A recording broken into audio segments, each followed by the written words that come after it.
Engkau Tuhan yang setia, waktumu selalu yang terbaik. Engkau Tuhan sandaranku, dan ku hanya kan berharap padamu. Satu-satunya yang ku andalkan, satu-satunya yang ku percaya. Engkau sumber kekuatan, sumber pengharapan, sumber kedamaian. Satu-satunya yang ku andalkan, satu-satunya yang ku percaya.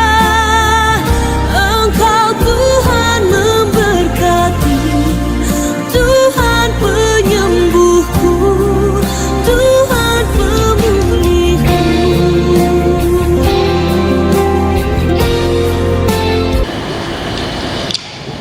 Jemaat yang dikasihi Tuhan Yesus, selamat pagi, selamat bertemu kembali di dalam ibadah hari Minggu 12 Juli 2020. Pemberita firman dan pelayan liturgos menyampaikan menyambut saudara dengan penuh sukacita, meski kita masih tetap beribadah di rumah kita masing-masing. Kita berada di hari Minggu ke-6 sesudah Pentakosta. Di dalam ibadah ini kita akan bersyukur atas hari ulang tahun ke-39 Persekutuan Kaum Bapak atau PKB GPIB. Tema ibadah hari ini, Kaum Bapak GPIB tidak kekurangan karunia. Kiranya ibadah ini menjadi pertemuan, perayaan, dan pengucapan syukur yang berkenan di hadapan Tuhan dan menjadi berkat bagi kehidupan kita. Pemberita firman dalam ibadah ini adalah Pendeta Bapak Samuel Charles Muwoka, SSI Theo.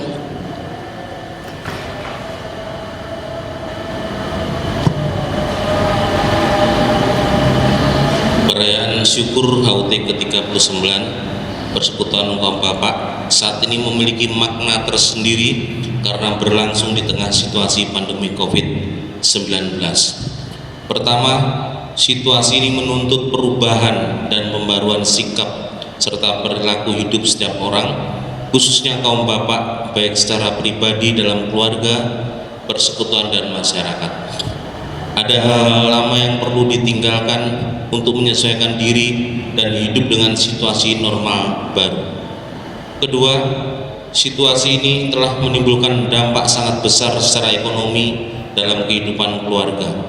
Banyak usaha yang mandek bahkan tutup, sehingga para bapak pekerja harus kehilangan pekerjaannya karena dirumahkan atau di PHK.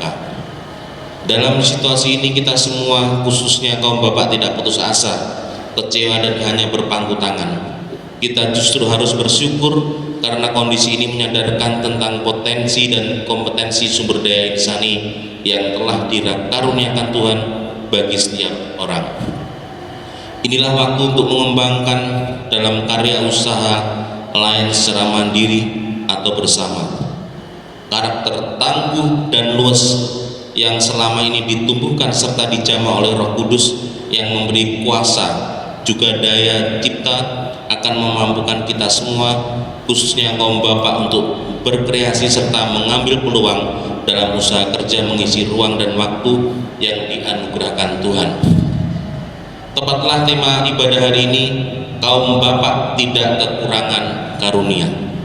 Situasi pandemi COVID-19 menjungkir balikkan seluruh tatanan kehidupan di semua bidang, menimbulkan kelemahan, kekecewaan, kemiskinan, dan penderitaan. Namun kaum bapak GPIB tidak kekurangan karunia untuk berkarya cipta mengatasi situasi yang ada. Perayaan syukur HUT ke-39 tahun Persekutuan Kaum Bapak saat ini menjadi momentum penting guna menyadari bahwa kita tidak kekurangan karunia. Tuhan memberikan karunia-karunia untuk kita kembangkan dalam berkarya cipta sehingga hidup pribadi, keluarga, persekutuan, bahkan masyarakat akan makin baik dan sejahtera.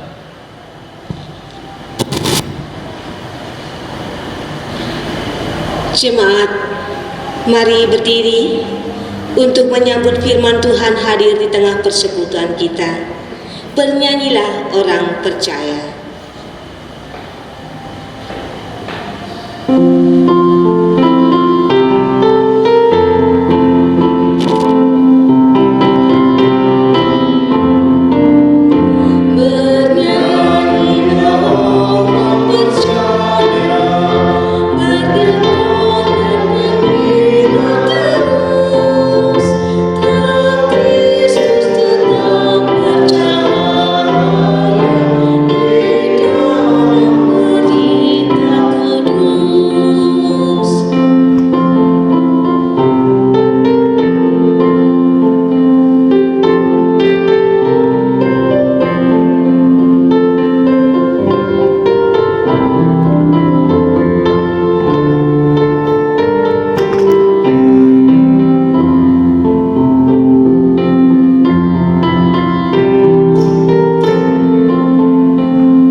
Jemaat yang dikasihi Tuhan, kita akan memulai ibadah kita dengan mengakui bersama bahwa pertolongan kita adalah dari Tuhan yang menjadikan langit dan bumi.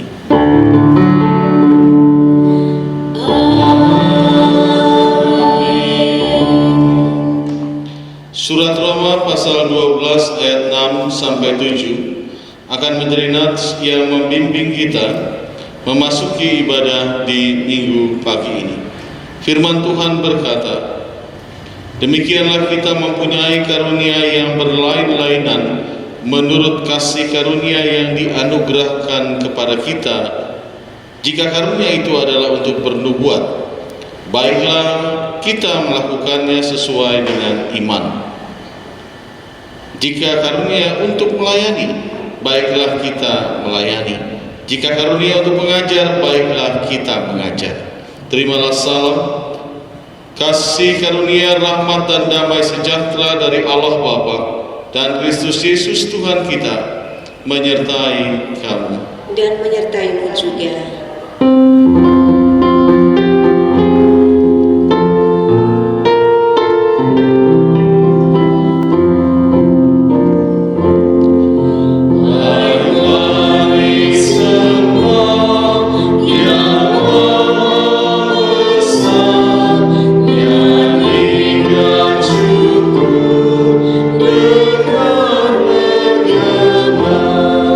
Berisai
kita bersama-sama berdoa. Ya Allah Tritunggal yang Maha Kudus, Bapa, Anak, dan Roh Kudus, kami memuji-muji nama-Mu sekarang sampai kekal. Engkau tinggi dan agung mengatasi segalanya. Semua yang bernafas memuji dan sujud menyembah-Mu. Kami bersyukur karena kasih setia dan rahmat-Mu tidak berkesudahan dalam hidup kami sampai hari ini. Kami bersyukur karena Engkau mengampuni dan membarui kami yang tulus mengaku kepadamu. Kami bersyukur atas anugerah usia binalayan ke-39 tahun bagi persekutuan kaum Bapa. Engkau telah memperlengkapi para Bapa dan kami semua dengan karunia-karunia Roh Kudus, sehingga kami tidak kekurangan suatu karunia pun untuk kami kembangkan menghadapi dampak dari pandemi COVID-19. Para bapak tetap tangguh dan luwes menjalankan fungsi sebagai pekerja, pengayom, dan pembawa sukacita serta damai sejahtera dalam keluarga, persekutuan, dan masyarakat. Penuhilah kami semua yang beribadah dengan hikmat dan kuasa Roh Kudus, agar dimampukan untuk tetap menunjukkan citra diri sebagai orang-orang pilihan, jemaat Allah yang dikuduskan dalam Kristus Yesus, dan selalu berseru kepada nama Tuhan di tengah situasi apapun dan bagaimanapun. Ajarlah kami untuk terus mengembangkan karunia-karunia-Mu sambil menanti peneguhan dan penggenapan janji-Mu di dalam hidup kami. Engkau Allah yang setia, terpujilah nama-Mu. Dalam nama Yesus Kristus kami berdoa. Amin.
Jemaat yang dikasihi oleh Tuhan, kita akan bersama-sama merenungkan firman Tuhan. Sebelumnya mari kita berdoa mohon bimbingan Roh Kudus. Mari kita satukan hati dalam doa dan kita berdoa. Dengan penuh ungkapan syukur kami menghadap hadirat-Mu ya Tuhan. Meskipun ibadah secara luring atau offline sudah dijalankan di gereja dalam berbagai keterbatasan, ada beberapa dari kami yang tidak bisa hadir di gereja karena satu dan lain hal. Namun saat ini kami pun masih dapat berjumpa dengan menggunakan internet atau secara virtual. Kami percaya dengan cara apapun kami beribadah, Tuhan ada di sana bersama dengan kami. Karena itu ketika kami mau merenungkan firman Tuhan, kami mau percaya dalam bimbingan Roh Kudus-Mu. Ada rancangan yang Tuhan mau tetapkan dalam hati dan hidup kami, agar apa yang kami kerjakan, lakukan, bisa mencerminkan kehadiran Tuhan dalam kehidupan ini. Sebagai anak-anak Tuhan, kami boleh menjadi pelaku firman dalam hidup sehari-hari. Berbicaralah kepada kami ya Allah dengan kuat kuasa Roh Kudus-Mu. Kami sedia mendengarkan sabda-Mu. Di dalam nama Tuhan Yesus kami berdoa. Amin. Pembacaan Alkitab Untuk itu kita bangkit berdiri untuk mendengarkan firman Tuhan yang dibaca dari Alkitab. Haleluya.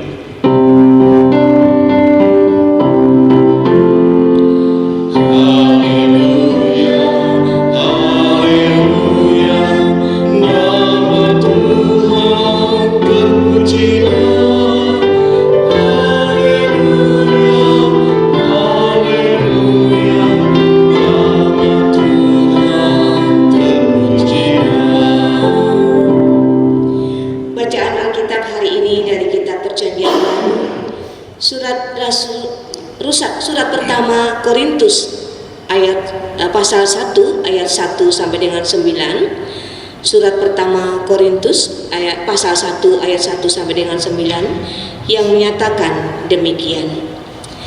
Dari Paulus yang oleh kehendak Allah dipanggil menjadi rasul Kristus Yesus, dan dari Sostenes saudara kita, kepada jemaat Allah di Korintus, yaitu mereka yang dikuduskan dalam Kristus Yesus dan yang dipanggil menjadi orang-orang kudus dengan semua orang di segala tempat yang berseru kepada nama Tuhan kita Yesus Kristus, yaitu Tuhan mereka dan Tuhan kita. Kasih karunia dan damai sejahtera dari Allah Bapa kita dan dari Tuhan Yesus Kristus menyertai kamu. Aku senantiasa mengucap syukur kepada Allahku karena kamu atas kasih karunia Allah yang dianugerahkannya kepada kamu dalam Kristus Yesus. Sebab di dalam Dia kamu telah menjadi kaya dalam segala hal, dalam segala macam perkataan dan segala macam pengetahuan, sesuai dengan kesaksian tentang Kristus yang telah diteguhkan di antara kamu.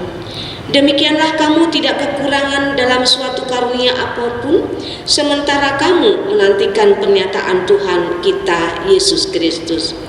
Ia juga akan meneguhkan kamu sampai kepada kesudahannya, sehingga kamu tidak bercacat pada hari Tuhan kita Yesus Kristus. Allah yang memanggil kamu kepada persekutuan dengan anaknya Yesus Kristus Tuhan kita adalah setia. Demikian pembacaan Alkitab. Hendaklah firman Tuhan dengan segala kekayaannya diam di dalam hatimu, dan ucaplah syukur kepada Allah.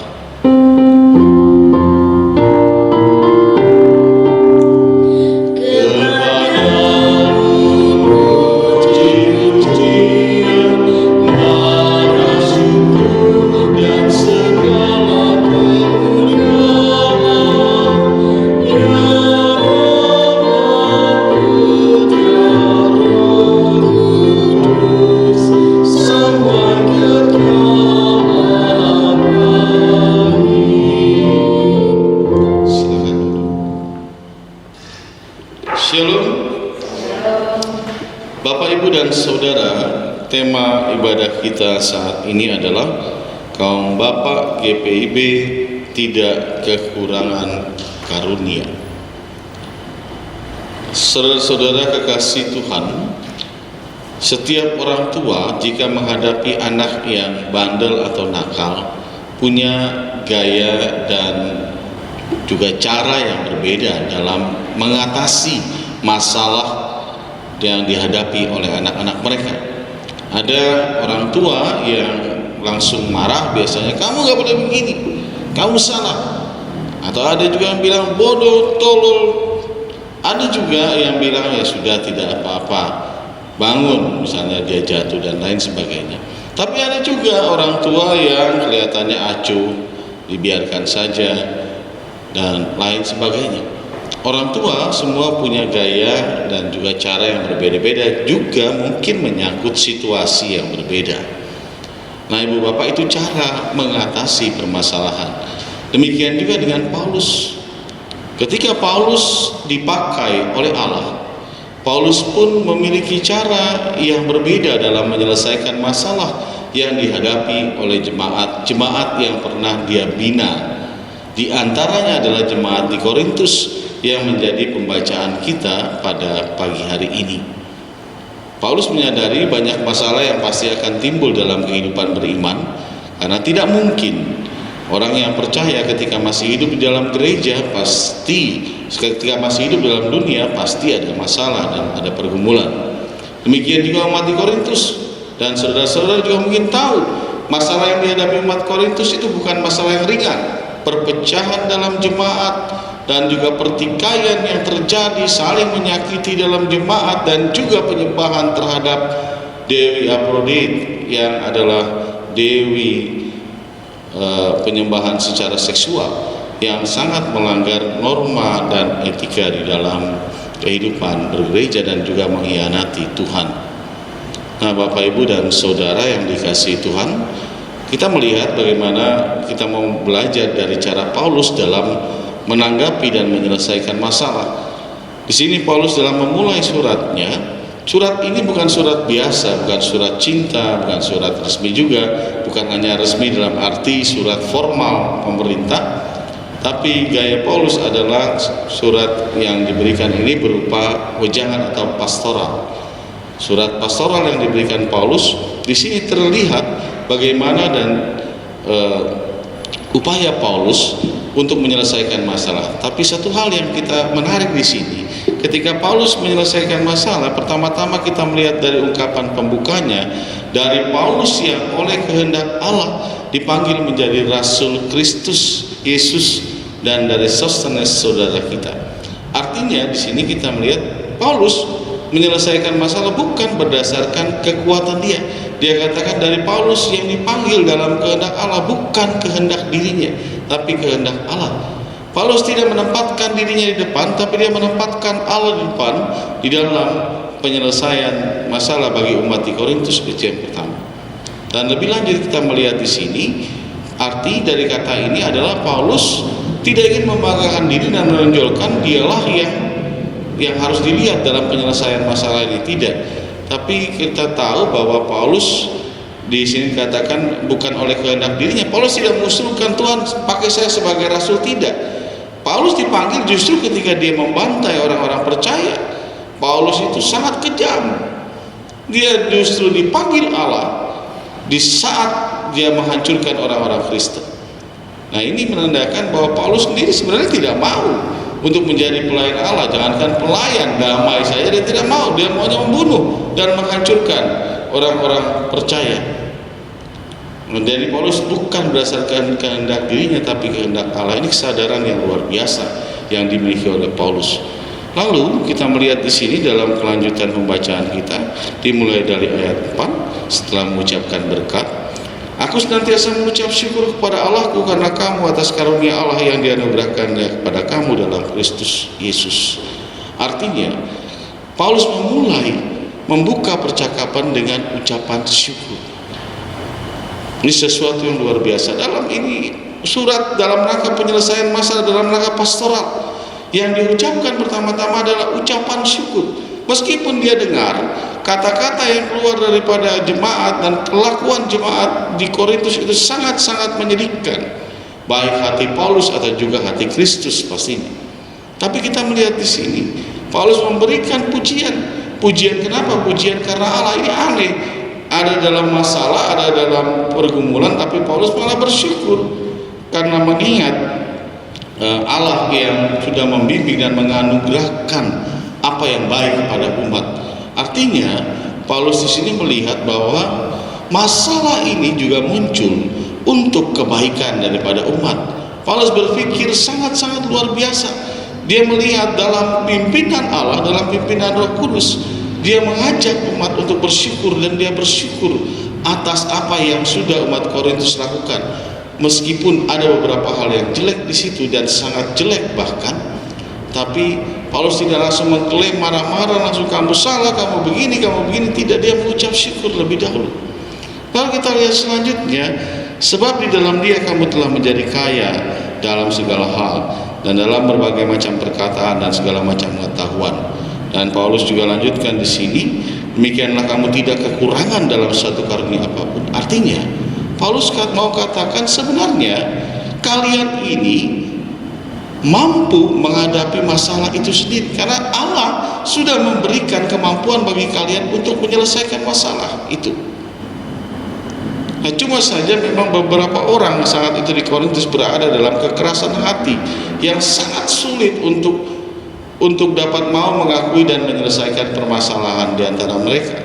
Sehingga Paulus di sini mengingatkan bahwa sebenarnya kalian itu berharga di mata Allah, dan Allah juga memberikan apa yang kalian butuhkan, termasuk juga kemampuan untuk menyelesaikan masalah dalam kehidupan.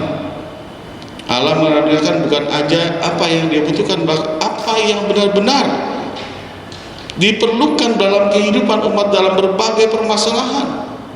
Dan semua orang yang ada di Korintus diberlengkapi dengan berbagai karunia yang luar biasa. Dan ini sebuah pujian dan juga sekaligus mengingatkan mereka bahwa dalam permasalahan ini mereka bukan orang bodoh, mereka makhluk dewasa yang seharusnya menyadari ada karunia, ada talenta yang masing-masing dari mereka miliki.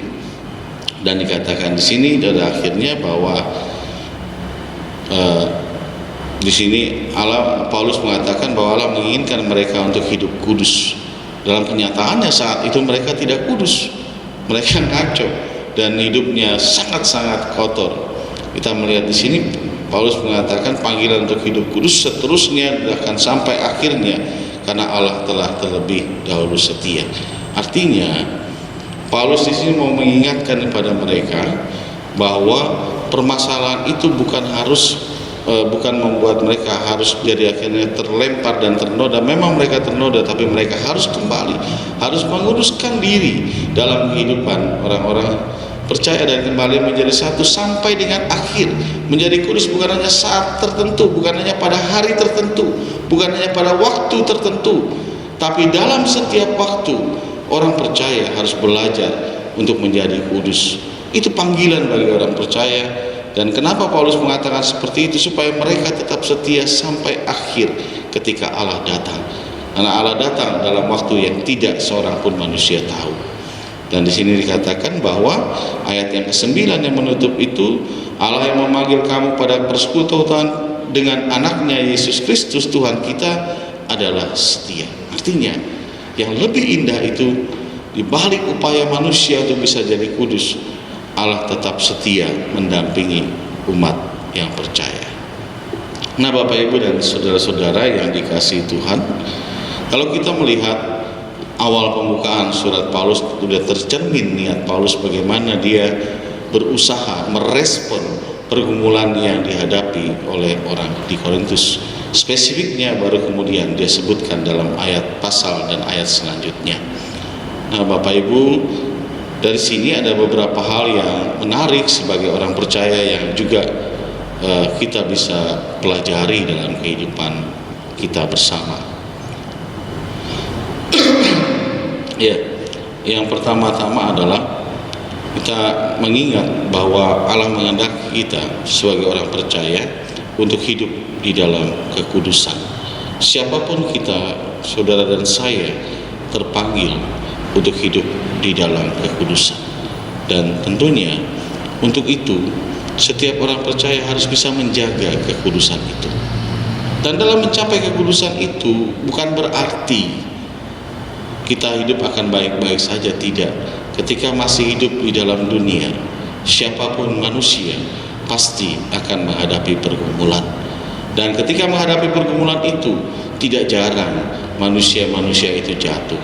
Tidak jarang, banyak sekali manusia yang berjatuhan dalam iman. Bahkan yang menyedihkan adalah banyak manusia yang akhirnya meninggalkan Tuhan di dalam berbagai pergumulan-pergumulan itu. Lalu bagaimana kita mau belajar dari firman Tuhan dalam menghadapi pergumulan yang pasti ada dalam kehidupan keluarga kita atau juga kehidupan kita bergereja atau berjemaat? Di tengah wabah COVID-19 yang kita hadapi, ini juga suatu pergumulan yang tidak ringan. Bagaimana kita harus bergereja, bagaimana kita harus bersosialisasi, bagaimana kita harus mencari uang di tengah wabah COVID-19 ini. Pergumulan yang Tuhan hadirkan dalam hidup ini membuat kita harus dapat bersyukur sebagai orang beriman. Artinya apa? Artinya setiap pergumulan itu ada, pastinya bukan dengan satu tujuan untuk menghancurkan kita orang percaya, tapi justru untuk mengingatkan kita. Berbagai pergumulan hadir sebagai tanda atau alarm bagi kita untuk bisa mengoreksi apa yang mungkin keliru, apa yang mungkin salah yang kita lakukan. Pergumulan-pergumulan ini Tuhan izinkan hadir agar kita boleh mengoreksi kehidupan kita dan kembali kepada kekudusan yang sesungguhnya. Dan karena itu saya teringat akan pesan orang tua saya ketika saya menghadapi masalah, saya melanggar apa yang orang tua saya tegaskan dalam hidup, tidak boleh begini, tidak boleh begitu, tidak boleh begini dan lain sebagainya. Namanya orang tua, kadang juga saya juga seperti itu. Dan Tuhan pun menetapkan banyak hal bagi kita untuk kita bisa taat dan setia. Suatu saat saya melanggar pelanggaran itu dan orang tua saya sangat marah. Dia sudah sediakan cambuk, gesper ya, dia pukul saya keras-keras. Tapi di situ saya tidak lupa bahwa pukulan itu memang sakit, membuat saya nangis, tapi membuat saya merasakan bagaimana sakit itu untuk membuat saya tidak dapat sadar bahwa sesuatu yang salah itu bisa membuat kita menjadi sakit, membuat kita menjadi tidak baik. Kita harus bisa berubah dalam kekeliruan dan kesalahan, karena setiap orang sudah dianugerahkan Roh Kudus dan sudah dianugerahkan karunia untuk mampu menghadapi dan bisa menyelesaikan berbagai pergumulan itu. Setiap orang dimanapun berada dipanggil dan dipilih Tuhan, tentunya tidak dengan asal saja, tapi dengan pilihan, dan juga tentunya diperlengkapi dengan pergumulan, dengan kemampuan karunia untuk menghadapi pergumulan itu. Rasa sakit yang Tuhan berikan, mungkin Tuhan sedang mencambuk dan memukul kita di tengah wabah COVID ini. Namun ingatlah bahwa rasa sakit itu bukanlah untuk menyakitkan kita, tapi untuk memulihkan kita. Yang kedua, Ibu Bapak, saya pernah membeli helm. Ketika membeli helm itu, di helm itu ada kunci L. Lalu saya berpikir, kenapa kok harus ada kunci L gitu. Jadi pabrik helm itu rupanya sudah mempersiapkan bahwa helm itu hanya bisa diatur dengan skrup yang ujungnya menggunakan kunci L. Nah, karena itu disiapkanlah kunci L. Jadi kunci L itu ada ditempel di helm itu, helm baru itu tujuannya untuk menguatkan dan mengencangkan, juga mengendurkan bila mana ada gangguan dari helm itu, dari kaca helm itu. Nah, artinya pabrik itu ketika memasarkan barangnya, dia sudah mempersiapkan juga bagaimana cara memperbaiki bila itu rusak. Bahkan pabrik juga memberikan alat-alatnya itu. Itu pabrik yang dibuat oleh manusia. Dan Allah, sumber segala kasih dan karunia, tentunya jauh lebih mempersiapkan kehadiran manusia dalam dunia ini. Ingat bahwa Allah menciptakan semuanya baik pada awalnya. Ketika dalam perjalanan waktu manusia menjadi rusak karena pilihan yang keliru dan salah, kita diingatkan bahwa setiap kita diberikan kemampuan untuk berubah. Tinggal bagaimana kita menyadari, tinggal bagaimana kita boleh merasakan kekeliruan yang salah yang kita sudah buat dalam hidup ini, supaya kita bisa merubahnya dan dimampukan merubahnya untuk menjadi lebih baik. Karena Allah senantiasa memperlengkapi setiap umatnya, baik saudara dan juga saya. Dan berkaitan dengan hari ulang tahun Pelekat PKB, hari ulang tahun Pelekat PKB, kita diingatkan bahwa sebentar lagi akan ada pemilihan pengurus Pelekat PKB yang baru. Siapapun saudara yang prihatin dengan persekutuan PKB, mungkin kita berpikir bagaimana kita memilih bapak-bapaknya aja kalau ibadah hanya 1-2 orang dan lain sebagainya. Yang kita harus ingat, Ibu Bapak, gereja ini milik Kristus. Kristus Allah yang setia tidak akan meninggalkan gereja ini sendirian dalam pergumulannya. Allah akan menghadirkan orang-orang, Allah juga akan memperlengkapi orang-orang. Tinggal yang harus dilakukan adalah bagi setiap kaum bapak tidak menolak panggilan itu ketika Allah menetapkan, tentunya lewat proses pemilihan yang tepat dan benar. Siapa yang bisa menjadi pengurus PKB? Semua yang memenuhi syarat, tentunya ada syarat-syarat untuk mereka yang layak nanti akan diumumkan. Tetapi nanti siapapun yang terpilih, ingatlah bahwa Allah sudah memilih Jangan pernah merasa bahwa kita tidak mampu, kita tidak bisa dan lain sebagainya. Segala karunia sudah Allah persiapkan dan PKB tidak akan pernah kekurangan karunia jika kita mengizinkan Allah bekerja dalam kehidupan persekutuan kita. Mari PKB yang berulang tahun ke 39 kita membenahi persekutuan kaum bapak. Apa yang keliru di masa lalu bukan harus kita tunjuk-tunjuk, kamu salah, kamu ini, kamu bodoh. Ingatlah kita bersyukur pertama-tama seperti Paulus bahwa di balik berbagai kelemahan dan ketidakaktifan PKB itu ada yang tetap disyukuri, tetap ada 1 atau 2 orang yang ibadah, meskipun itu menyedihkan. Tapi itu bersyukur artinya tidak semua bapak-bapak tidak ada, tetap ada 1, 2 atau 3. Tapi jauh lebih indah tentunya jika banyak bapak-bapak yang hadir, yang terpanggil. Artinya ke depan dengan rasa syukur itu kita harus bertanggung jawab menyelesaikan masalah, bukan dengan bersyukur bahwa kita tidak bertanggung jawab menyelesaikan masalah. Bapak-bapak, mari kita kuatkan persekutuan, karena ingatlah setiap bapak adalah imam.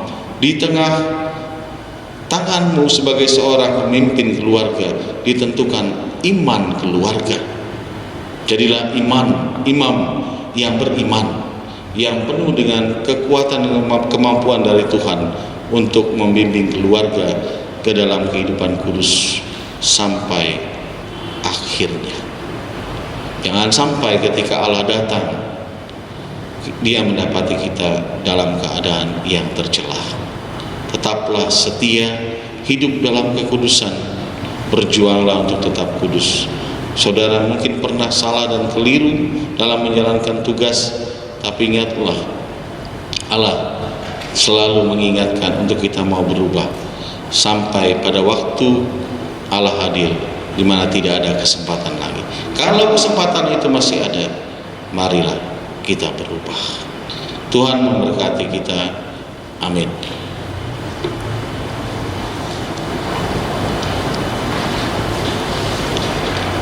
Kita menyanyi Gita Bakti 289 bait pertama sampai dengan kedua.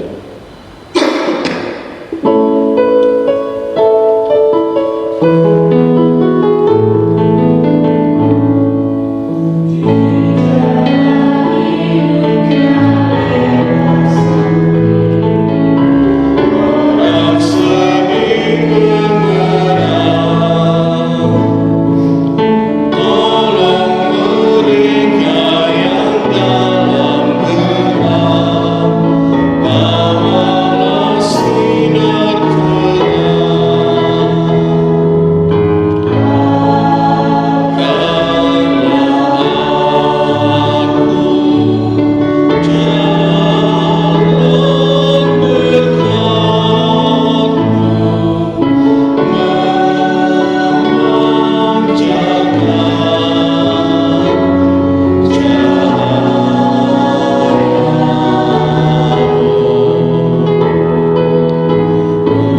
dan bersama orang percaya di segala penjuru dunia kita mengucapkan pengakuan iman kita.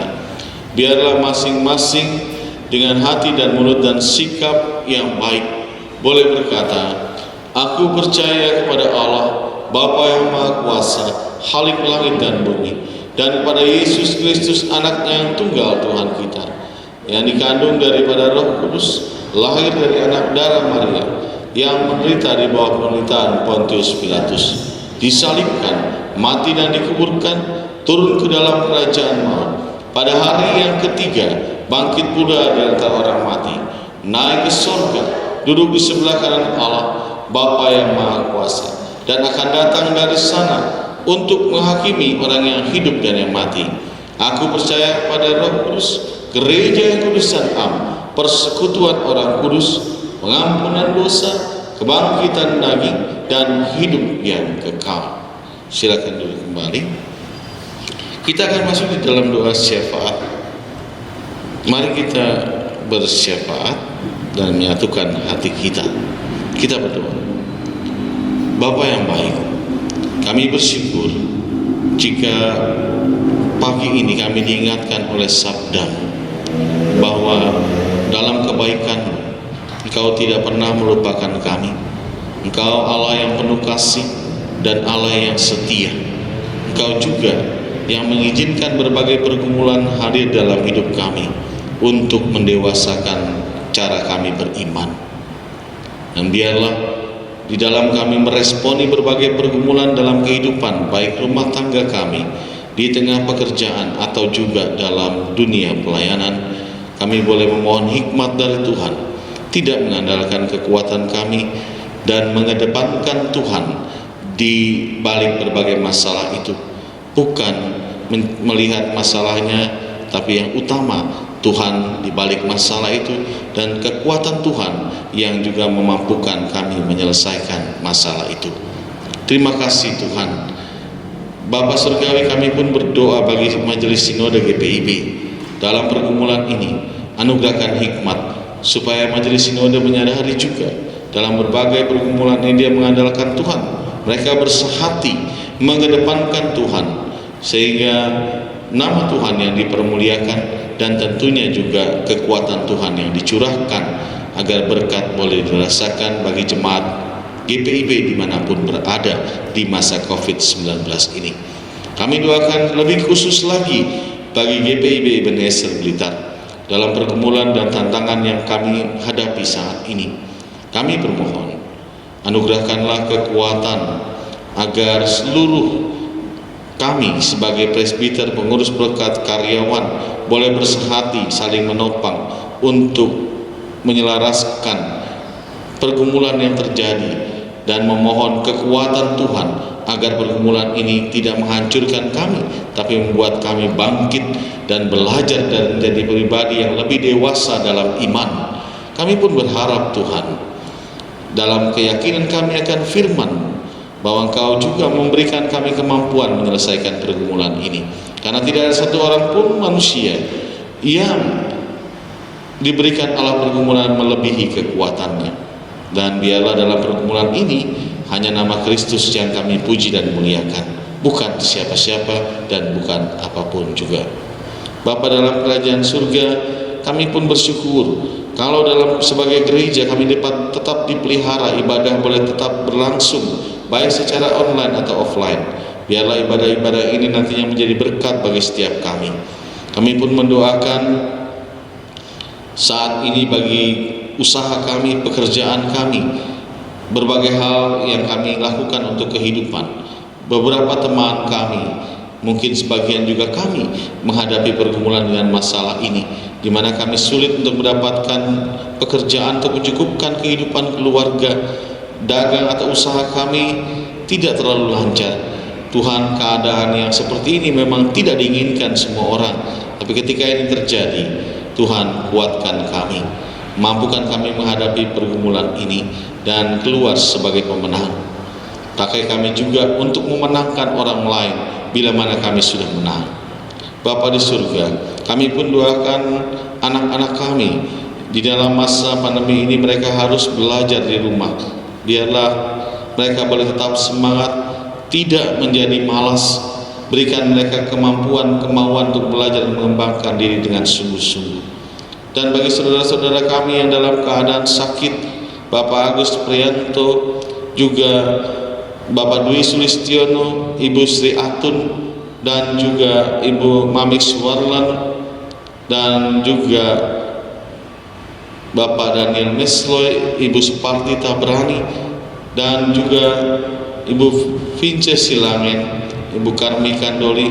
Di dalam kelemahan mereka, baik karena fisik mereka dan penyakit yang mereka hadapi atau juga karena usia yang sudah sepuh, Tuhan topang dan kuatkan, Tuhan jamah dan pulihkan. Dan semua orang-orang tua kami yang lain, lansia-lansia yang hidup di tengah masa Covid ini, mereka yang sangat rentan berhadapan dengan wabah ini, Tuhan kami mohon pertolongan Tuhan melindungi, menjaga, dan menjauhkan mereka dari wabah ini.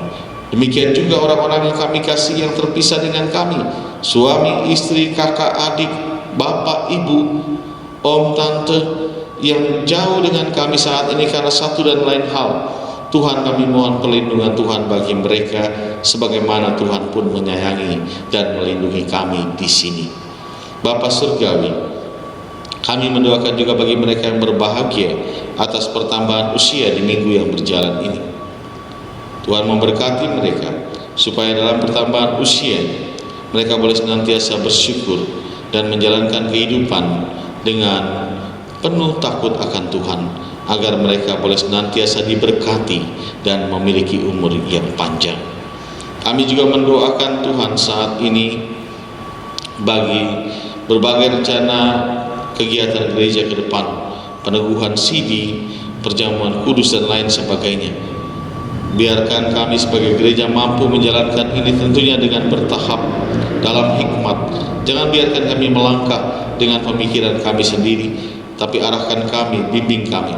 Bila mana keliru, tegur dan luruskan kami, agar pelayanan ini berkenan di hadirat Tuhan dan menjadi berkat bagi banyak orang. Bapa Surgawi, akhirnya kami pun mendoakan pemerintah bangsa negara kami Indonesia.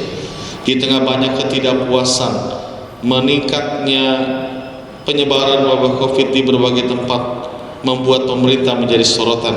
Kami bermohon Tuhan beri kekuatan, kesehatan, karena pemerintah pastinya sudah berjuang dengan luar biasa.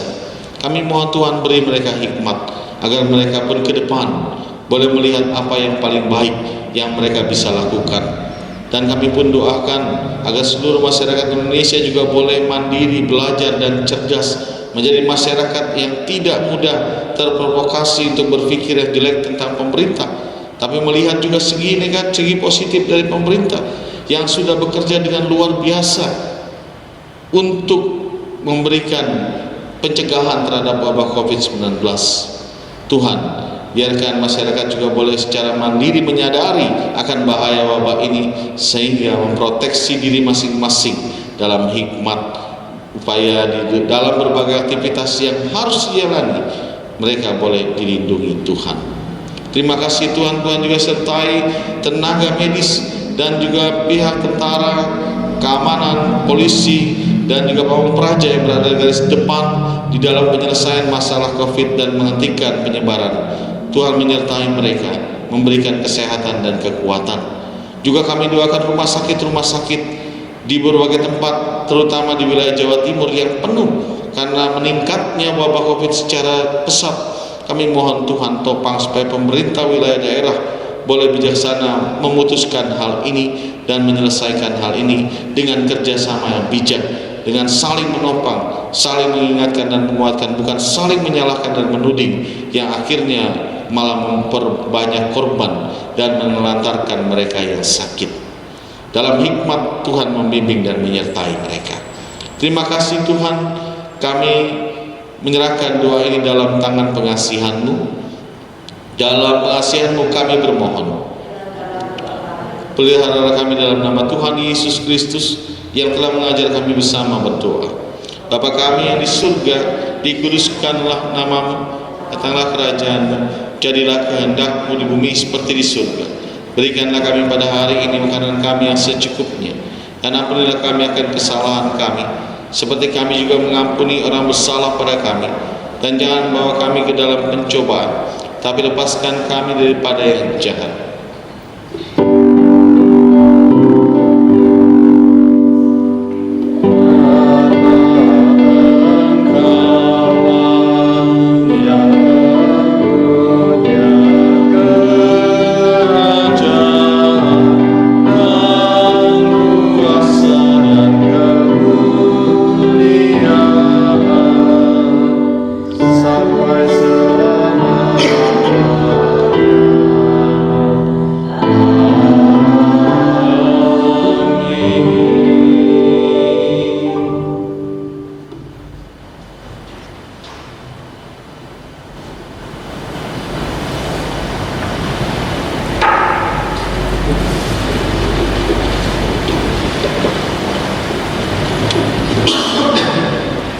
Pengucapan syukur.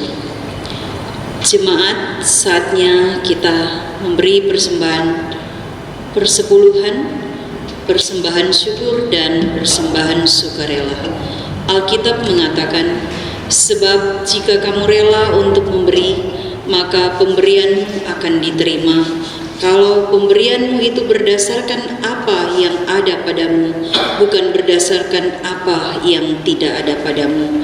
Sebab kamu dibebani, bukanlah supaya orang-orang lain mendapat keringanan, tetapi supaya ada keseimbangan. 2 Korintus 8 ayat 12 dan 13. Tuhan Yesus memberkati saudara dan persembahan saudara beri. Bapa, Engkau sungguh baik.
Jemaat, silakan berdiri dan kita berdoa syukur atas persembahan yang telah kita kumpulkan bersama. Ya Allah, Bapa pemurah, kami bersyukur karena kemurahan dan kebaikan-Mu melimpah dalam hidup kami. Kami bersyukur atas kasih karunia-Mu yang memampukan kami berusaha dan bekerja sehingga memperoleh berkat dan rezeki. Sebagai tanda penyerahan diri dan hidup seutuhnya untuk kemuliaan. Kuduskanlah dan berkatilah ya Tuhan, agar dikelola dan digunakan untuk pelayanan kasih dan keadilan serta pembangunan jemaat. Dalam nama Tuhan Yesus, sumber segala kasih karunia, kami berdoa. Amin. Amin. Jemaat dipersilakan duduk kembali.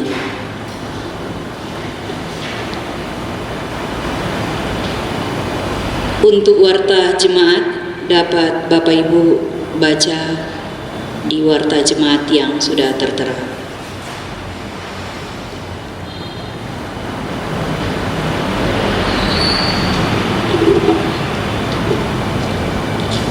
Jemaat yang dikasihi Tuhan, mari bangkit berdiri dan kembali menjalankan kehidupan, belajar dan bertekadlah untuk tetap menjadi kudus dalam kehidupan ini, sebab tidak semua kesempatan ada diberikan Allah untuk kita tetap kudus. Jika Allah datang, biarkan Dia mendapati kita tetap setia. Kita menyanyi bersama sambil bangkit berdiri dari Gita Bakti 278, Hai umat Tuhan, celikkanlah.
Jemaat yang dikasihi Tuhan, arahkanlah hati dan pikiranmu kepada Tuhan dan terimalah berkat-Nya. Tuhan memberkati engkau dan melindungi engkau. Tuhan menyinari engkau dengan wajah-Nya dan memberi engkau kasih karunia.